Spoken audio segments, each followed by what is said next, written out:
Welcome class. Solid state के 2 videos upload कर चुके हैं और ये तीसरा पार्ट है इसका। ठीक है। और सेकेंड पार्ट में हमने देखा था कि क्रिस्टल लैटिस क्या होता है और यूनिट सेल। उसके बाद क्रिस्टल लैटिस के 7 टाइप ऑफ क्रिस्टल्स बताए थे। ठीक है। और वहाँ पे ये ध्यान रखना है कि जो 7 टाइप ऑफ क्रिस्टल थे उनका हमने बताया था उस दिन पूरा, लेकिन आज हम उसकी एक ट्रिक बताने वाले हैं जिससे आसानी से याद रहेंगे ये हमेशा। वैसे 12th लेवल पे इसकी ज़्यादा ज़रूरत नहीं है। ठीक है। फिर भी आगे के कम्पिटेटिव एग्जाम्स वगैरह के लिए इसकी ज़रूरत रहती है। तो इसमें देख लेते हैं सबसे पहले। ठीक है। ये सब तो हमने पढ़ रखे थे, क्यूबिक, हेक्सागोनल, मोनोक्लाइनिक, आर्थोरोम्बिक, रोम्बोहेड्रल, टेट्रागोनल और ट्राइक्लाइनिक। ठीक है। उसके बाद इनकी सेल डायमेंशंस लिखी हैं और ये इनके एंगल्स लिखे हुए हैं। ठीक है। इनको लर्न कैसे करना है, इधर ये ट्रिक लिखी हुई है, यहाँ पे लिखा है देखो CHM। ठीक है। कुछ भी बना लो, चीफ मिनिस्टर और PT। ठीक है, हो गया, याद भी रहेगा। उसके बाद इधर देखेंगे सेल डायमेंशंस में। ठीक है। A से हो जाएगा ऑल इक्वल, ये समझ लिया। ठीक है। जब O आएगा तो ये समझ लेंगे अगर। ठीक है। 2 इक्वल रहेंगे, 1 नहीं रहेगा। ठीक है। C।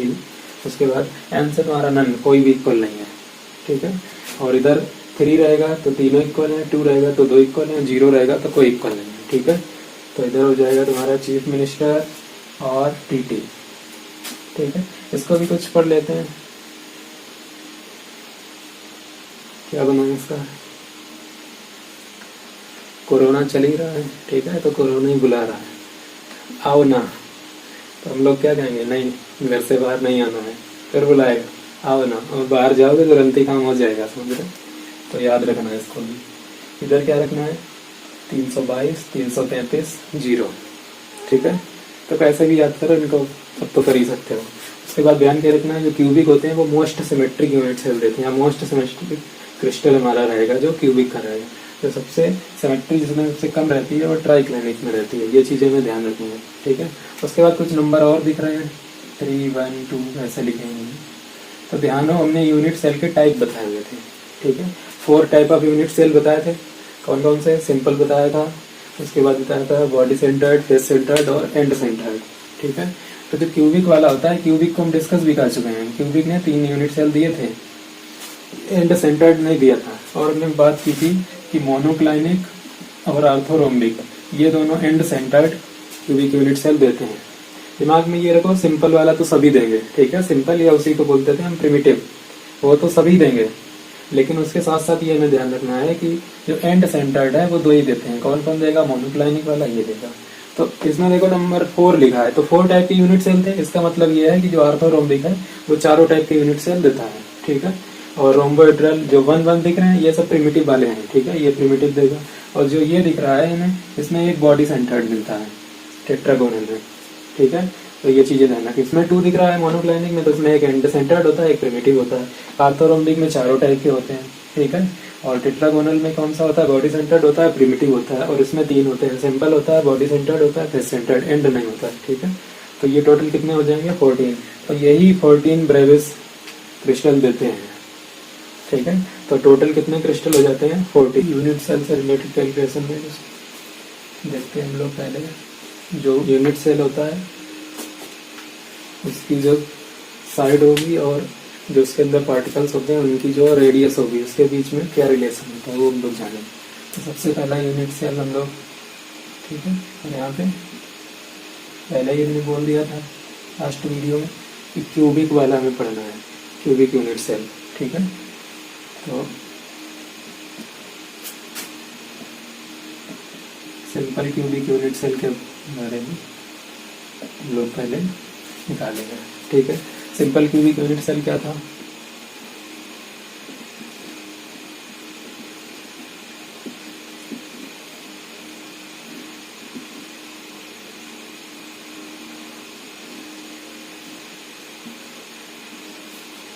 बताया था जिसके पार्टिकल्स कहाँ पे होने चाहिए, कॉर्नर पे।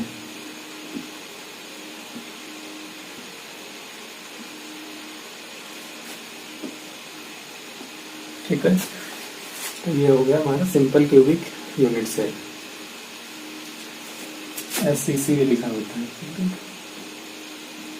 P भी लिख देते हैं केवल प्रिमिटिव। अभी मैं इसका नंबर ऑफ पार्टिकल्स हमने निकाले थे, ध्यान है इसमें कितना आया था, कहा था कि जो कॉर्नर पे होते हैं वो 1/8 होते हैं, तो उसमें 1 पार्टिकल आया था, नंबर ऑफ पार्टिकल। ठीक है, अभी क्या बताया था कि जो पार्टिकल्स होते हैं वो ये पूरा ऐसे होते हैं। ठीक है, यहाँ पे पूरा टच करना चाहिए।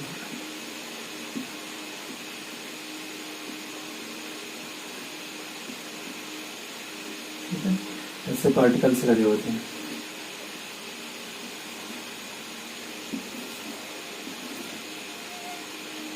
इसके पीछे ऐसा ही होगा, इधर भी एक ऐसा ही होगा। पीछे वाला नहीं होगा इसका। तो टोटल 8 कॉर्नर पे 8 पार्टिकल्स होते हैं, लेकिन 1/8 उसके अंदर होता है। तो अभी क्या है कि देख रहे होंगे कि हम मान के चलते हैं कि जो ये वाली इसकी साइड है, क्योंकि क्यूब है तो ABC तीनों इक्वल होने हैं। ठीक है, तो हमने किसी को भी A ले लिया, हमने मान लिया कि ये साइड जो है वो A है। ठीक है, और ये जो पार्टिकल्स हैं वो सब सेम साइज के होते हैं। ठीक है, हम मान के चलते हैं यहाँ पे। वैसे अभी आगे और भी तो और चीज़ें सीखेंगे। ठीक है, तो यहाँ पे हमने मान लिया कि जो ये पार्टिकल्स का साइज है वो सब सेम साइज के हैं, और पार्टिकल्स की रेडियस हमने R लेके चलना है। ये रेडियस R हो जाएगी इधर इतनी, और इधर भी इतनी, थोड़ा सा ही बना लेंगे। ठीक है, इक्वल साइज के होने चाहिए। ठीक है, ऐसे ही अगर ये माने हम डायमेंशन है तो फिर ये रेडियस R, ये रेडियस R। ठीक है, तो यहाँ से क्या रिलेशन निकल के आएगा, अगर देखा जाए ये इक्वल टू कितना हो जाएगा, 2R आएगा। ठीक है, जितना A है वो कितना है 2R, तो R इक्वल टू कितना हो जाएगा A/2। यही रिलेशन ध्यान रखना है। ठीक है, कि जो सिंपल क्यूबिक यूनिट सेल होते हैं उनमें रेडियस और जो क्यूब की डायमेंशन होती है उसमें ये रिलेशन रहता है। ठीक है, दूसरा हमारा होता है बॉडी सेंटर्ड।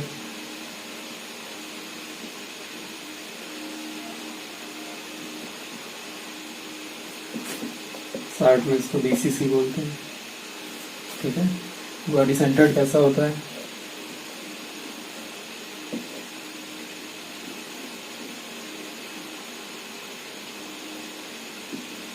ज़्यादा इसमें पार्टिकल्स कॉर्नर पे भी होते हैं, और साथ ही साथ कहाँ पे होते हैं,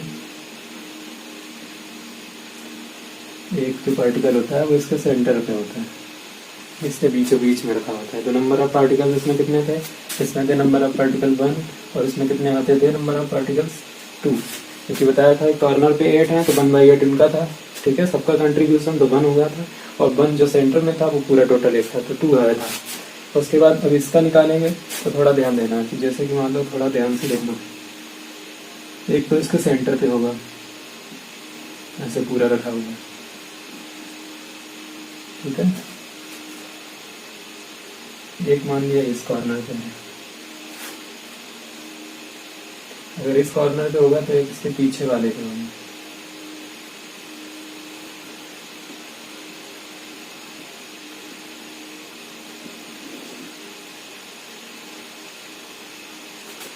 ठीक है, 3 हो गए। ऐसा समझो कि हमारे पास एक क्यूब टाइप का कमरा है। ठीक है, उसमें हमने क्या किया, सब कॉर्नर पे बॉल्स लगा दी बड़ी बड़ी, और एक बीच में रख दिया। ठीक है, ऐसे एक बीच में रखा और सब कॉर्नर पे बॉल्स लगी हैं। ठीक है, हम रिलेशन तभी निकाल पाएंगे जब ऐसी बॉल्स देखेंगे जो एक दूसरे से अटैच्ड होगी। ठीक है, अभी थोड़ा ध्यान देना, इसमें क्या कंडीशन बन रही थी, कुछ ऐसी 4 बॉल्स रखी थी। ठीक है, और उनके ऊपर से 4 बॉल्स और रख दी, तो ये 4 बॉल जो ये दिख रही है क्या है, आपस में कनेक्ट है। ठीक है, यहाँ पे भी सब जगह आपस में कनेक्ट हैं, तो रिलेशन निकालना बहुत आसान था। ठीक है, लेकिन इसमें क्या हुआ, इसमें ऐसे बॉल तो रखी हैं कॉर्नर पे। ठीक है, अगर केवल कॉर्नर पे होती तो क्या होता है कि ये सब आपस में अटैच्ड होती हैं दूसरे, लेकिन हमने क्या किया, एक बीच में और रख दिया। ठीक है, तो उससे क्या हुआ कि ये जो बॉल्स रखी हुई थी, ठीक है ऐसे, तो उनमें क्या हुआ, जो बीच वाली बॉल है, ठीक है, वो सबको टच कर रही है, बाकी ये एक दूसरे को टच नहीं कर पाएंगे, क्योंकि बीच में जब हम बनाएंगे जगह तो ये थोड़ी दूर दूर हो जाएंगी। ठीक है, तो ये आपस में टच नहीं करेंगी, जैसे ये वाली बॉल होगी। ठीक है, और जो इधर इस कॉर्नर पे बॉल होगी वो इसके साथ टच नहीं करेगी। जब टच नहीं करेगी इसके साथ तो हम उनका रिलेशन तो निकाल ही नहीं पाएंगे, क्योंकि बीच में जगह छूटेगी। ऐसे इधर रखेंगे तो यहाँ जगह छूटेगी, जैसे यहाँ से समझो। ठीक, तो फिर हम कैसे निकाल पाएंगे? तो हम, ये तो एक समझाने के लिए फिगर था, इसके हिसाब से ये सही नहीं है, ठीक है।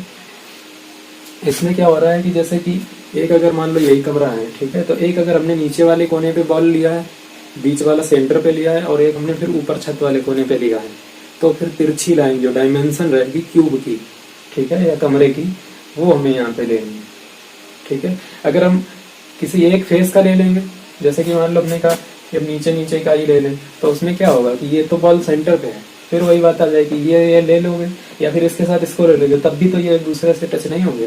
दिमाग में हमेशा ये बात रखना है कि ये डायमेंशन में ये वाली लेनी, तो इसमें ये रेडियस आर हो जाएगी, और ये देखो पूरा कवर कर रहा है, तो ये कितनी हो जाएगी यहाँ पे 2r, और ये आर हो जाएगी।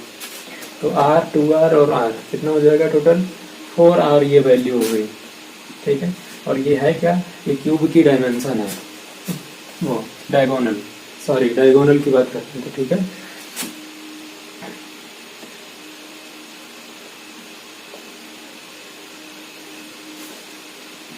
डायगोनल ऑफ क्यूब क्या होता है?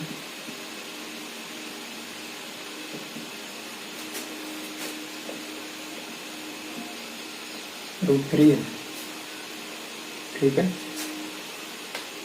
निकाल लो इसको यहाँ से। अब ये भी तो हमारा डायगोनल के बराबर है, तो ये जो क्यूब की डायगोनल का फॉर्मूला था ये था, ये हमने जो साइड मान रखी है इसकी, ये भी हमने कितनी मान रखी है, ए साइड हमने मान रखी है, ठीक है।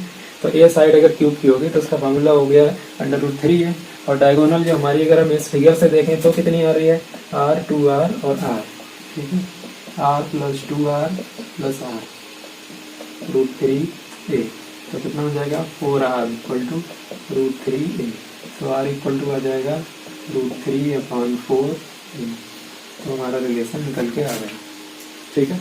समझ गए ना अच्छे से? देखो यहाँ पे ये चीज तुम्हें थोड़े अच्छे से समझ लेनी है कि हमारे पास एक बॉक्स है, ठीक है, उसमें इस कोने पे रखी है, ठीक है, फिर हमने बीच वाले को लिया है और उसके ऊपर वाले, एक में नीचे वाला सिरा लेना है तो अगले में ऊपर वाला, तभी तो हम डायगोनल निकाल पाएंगे क्यूब की, ठीक है। और डायगोनल की ही जरूरत पड़ेगी उसमें, ये चीज बिल्कुल दिमाग में रखें। अब जो अगला वाला आएगा फेस सेंटर, तो उसमें एक ही फेस पे रहेंगे तो वो थोड़ा आसान रहेगा, ठीक है। तो ये समझ गया इसका डायगोनल हमने क्यों लिया, क्योंकि इसमें क्या हो रहे थे, इसमें टच हो रहे थे आपस में, तो आसानी से रिलेशन निकाल लिया, ठीक है। अब यहाँ पे मैं ये बिल्कुल दिमाग नहीं लगाना है कि इसके भी तो सब कॉर्नर पे थे, कॉर्नर पे तो हैं लेकिन बीच में जगह छूटेगी, ठीक है। और जगह जब छूटेगी तो हम केवल रिलेशन कब निकाल पाएंगे, जब आपस में सब एक दूसरे से अटैच्ड होंगे, वेल अटैच्ड। तो देखते हैं कि डायगोनल्स जो होती हैं, अगर हम इसको ना लेते इधर इधर को, तो फिर हम ये वाला सिरा लेते हैं, फिर ये लेते हैं, और इसके पीछे वाला ये लेते हैं, यही होगा ना इसके पीछे, नहीं ये वाला, ठीक। हमेशा दिमाग में रखना है, एक नीचे वाला सिरा लेना है तो दूसरा ऊपर वाला सिरा लेना है, ठीक है। और वो डायगोनल का फॉर्मूला में ये ध्यान। नेक्स्ट वाला देखते हैं, नंबर 3।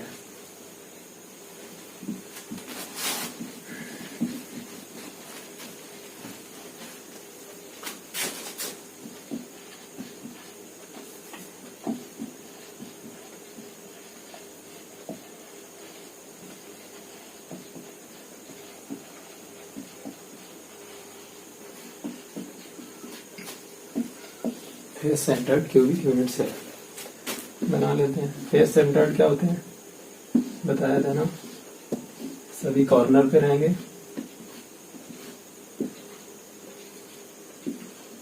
और कहाँ पे होंगे, फेस के सेंटर पे। टोटल फेस कितने हैं, 6। ये ऊपर वाला फेस इसके सेंटर पे, ये वाला फेस इसके सेंटर पे, ये वाला फेस इसके सेंटर पे, इसके सेंटर पे, ये पीछे वाला फेस इसके सेंटर पे, आगे वाला फेस इसके सेंटर पे, ठीक है। तो ये हो गया टोटल। नंबर ऑफ पार्टिकल्स में कितने आए थे, 4, क्योंकि कॉर्नर पे 1/8 था सबका कंट्रीब्यूशन, तो 1 उधर से मिला था, और फेस पे बताया था हाफ होता है कंट्रीब्यूशन, तो उधर से कितना मिल जाएगा, 3, ठीक है। 6 है फेस, तो हाफ हो जाएगा, तो 3 हो जाएंगे, 3 1 4। अब हमें यहाँ पे इनके रेडियस और इसकी डायमेंशन में रिलेशन निकालना है, ठीक है। तो अभी थोड़ा ध्यान दो, चाहे जो फेस ले लो, ये वाले फेस की बात कर लेते हैं। यहाँ पे ऐसे पार्टिकल्स होंगे, ये होगा बीच में, इधर होगा, कुछ ऐसे होंगे एक फेस पे। एक फेस को अलग ही बना लेते हैं, ठीक है। एक तो ये हो जाएगा,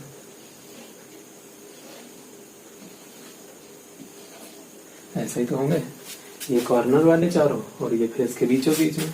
ठीक है, तो अभी देखो, अभी यहाँ पे इसके डायमेंशन, पूरे क्यूब के डायमेंशन की यहाँ पे जरूरत नहीं पड़ेगी, क्योंकि एक ही फेस पे हमें देखो दिख रहा है कि आपस में ये देखो अटैच्ड है, इधर से भी इधर से भी। तो चाहे तो हम इधर से निकाल लें रिलेशन, चाहे तो इधर। अब एक ही फेस से हम रिलेशन निकाल सकते हैं यहाँ पे। ठीक है, तो हमने ये वाली फेस को मान लो यहाँ से रिलेशन निकाल, इसकी साइड को हमने ए रेड कर लिया। ठीक है, मान लिया कि ये ए है, रेडियस आर, इधर 2r और इधर r। ठीक है, तो ये कितना हो जाएगा, ये हो जाएगा 4r और इसकी ये रेडियस कितनी है a। अभी यहाँ पे ये क्या बन रहा है, सब a होगी साइड, तो ये स्क्वायर बन गया। तो अभी यहाँ पे फॉर्मूला किसका लगेगा, डायगोनल ऑफ स्क्वायर √2a। ठीक है, या फिर क्या लगा सकते हैं, ये भी साइड a है और इधर वाली भी साइड a होगी, तो पाइथागोरस लगा सकते हैं। ठीक है, हाइपोटेनस 4r हो जाएगी, बेस a हो जाएगा, परपेंडिकुलर a हो जाएगा। ठीक है, तब भी लग जाएगा पाइथागोरस से। इसका डायगोनल कितना हो जाएगा, r + 2r + r, और ये कितना हो गया √2a। तो यहाँ से 4r = √2a, तो r = हो जाएगा √2/4a। ठीक है, चाहे तो इसको और थोड़ा सॉल्व कर लें।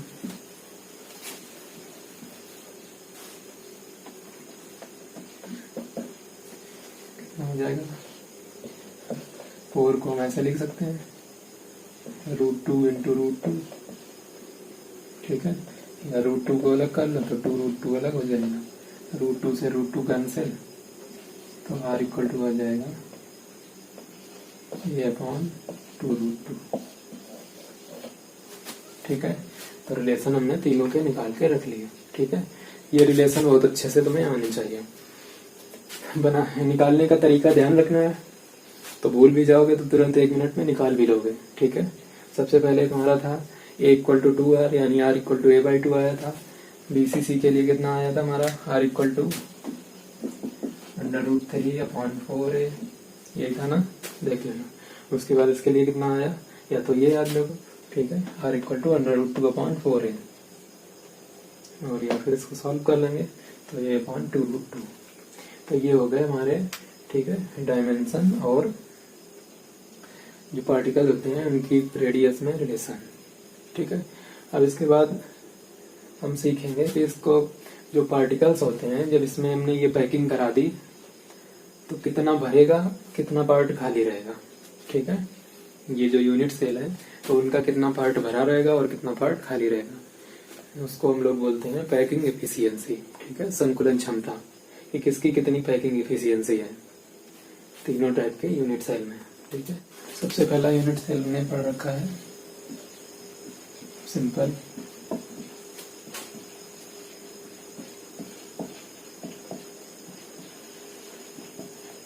ठीक है, तो सबसे पहले इसी की पैकिंग एफिशिएंसी निकालेंगे। कैसे निकालेंगे, सबसे पहले तो सिंपल क्यूबिक यूनिट सेल बना लेते हैं।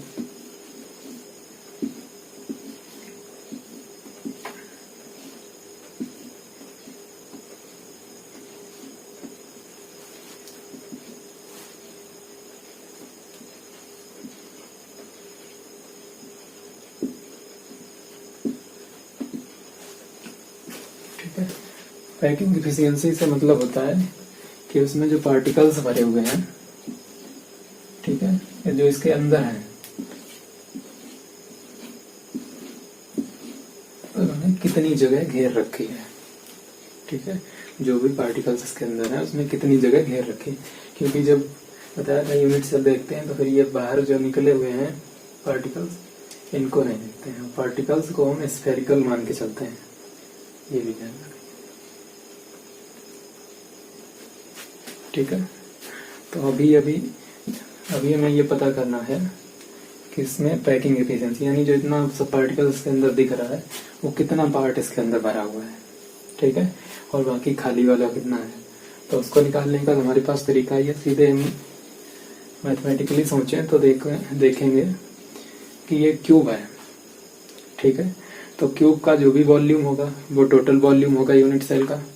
उसके अंदर ये जो गेंदें पड़ी हुई हैं, ठीक है, अगर इनका वॉल्यूम हम निकाल दें और क्यूब के वॉल्यूम से माइनस कर दें, ठीक है, तो हमें पता चल जाएगा कि इसके अंदर कितनी जगह खाली है और कितनी जगह भरी है। ठीक है, तो पैकिंग एफिशिएंसी भी निकालने का कुछ इसी तरीके से है। ठीक है, और एक चीज मिलेगी पैकिंग फ्रैक्शन।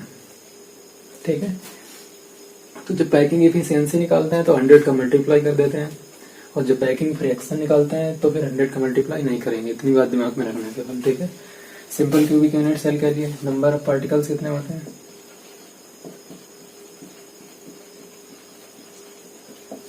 1/8 कंट्रीब्यूट करते हैं। टोटल कितने होते हैं? 8 होते हैं। वो भी कहाँ पे? कॉर्नर पे। ठीक है, कॉर्नर पे तो करते ही हैं 1/8, तो 1 आ जाएगा पार्टिकल। ठीक है, उसके बाद पैकिंग एफिशिएंसी फार्मूला इसका बना लेते हैं। क्या हो जाएगा? Total volume of cube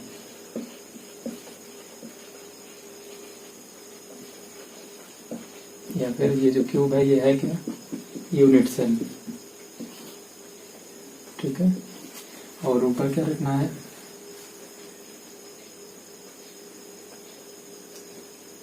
number of particles. ठीक है, नंबर ऑफ पार्टिकल्स को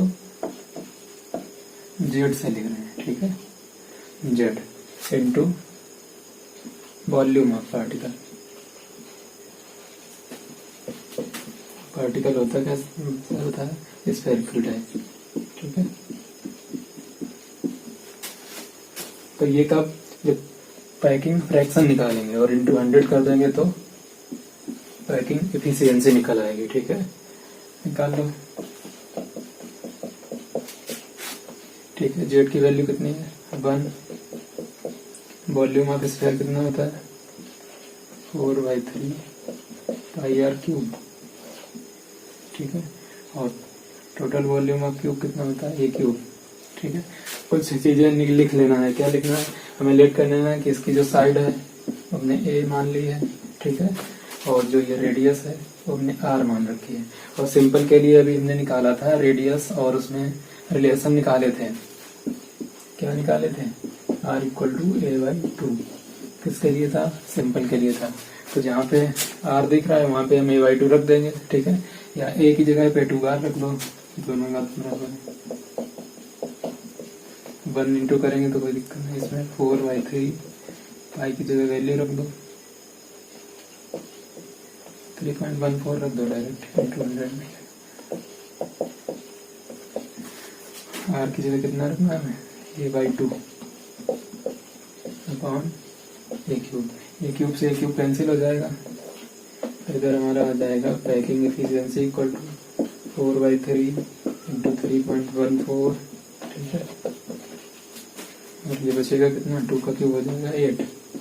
1/8 इंटू 100 डिवाइड कर दो 2 से करो इसको 1, 5, 7। ठीक है, 3 से कर दो 5, 2। ठीक है, और यहाँ पे बचा 1, 3 हो जाएगा। ऐसा ही आता जाएगा। ठीक है, इंटू 100, तो यहाँ से आ जाएगा 52.3। ठीक है, वैसे 52.4 के आसपास आता है। ठीक है, यहाँ पे अगर हम 22/7 रखते हैं पाई की वैल्यू, ठीक है, तो फिर भी ध्यान रखना है 52.4 या 52.3 अप्रॉक्स रहता है। ठीक है, तो इससे क्या पता चल गया कि 52.3 या 52.4% जो जगह है इसकी वो क्या है? भरी हुई है, और बाकी जगह जो है वो खाली है। ठीक है, परसेंटेज आया है। ठीक है, तो ऐसे ही तुम लोग बाकी के भी निकालोगे। किसके किसके? सिंपल के बाद कौन सा बचा है? बॉडी सेंटर्ड बचा है और फेस सेंटर्ड बचा है। ठीक है, एनसीईआरटी की बुक में दोनों दिए भी गए होंगे, तो ये काम तुम लोग खुद करोगे। ठीक है, तो कैसे निकालोगे? यही सब कुछ करना है। बीसीसी के लिए नंबर ऑफ पार्टिकल्स कितना हो जाएगा? 2 आएगा। ठीक है, क्योंकि एक सेंटर में भी होता है। तो जेड की वैल्यू इसके लिए कितनी हो जाएगी? 2 हो जाएगी, यहाँ पे 2 रख देना, ठीक है। और क्या चेंज होगा, जो ये रिलेशन है, ठीक है, बीसीसी के लिए ये रिलेशन क्या था, √3/4 ए, ठीक है। एफसीसी के लिए क्या था ये रिलेशन, a/2√2। तो ये बहुत जरूरी है, ठीक है, ये ध्यान रखना है। r=a/2 यहाँ रखा है हमने, और बीसीसी के लिए r= हम रखेंगे √3/4 है, एफसीसी के लिए हम लोग रखेंगे r=a/2√2। और जेड की वैल्यू बीसीसी के लिए 2 हो जाएगी, और एफसीसी के लिए जेड की वैल्यू कितनी हो जाएगी, 4। तो ये कैलकुलेशन कर लेना है, सबके लिए मैं पैकिंग एफिशिएंसी निकाल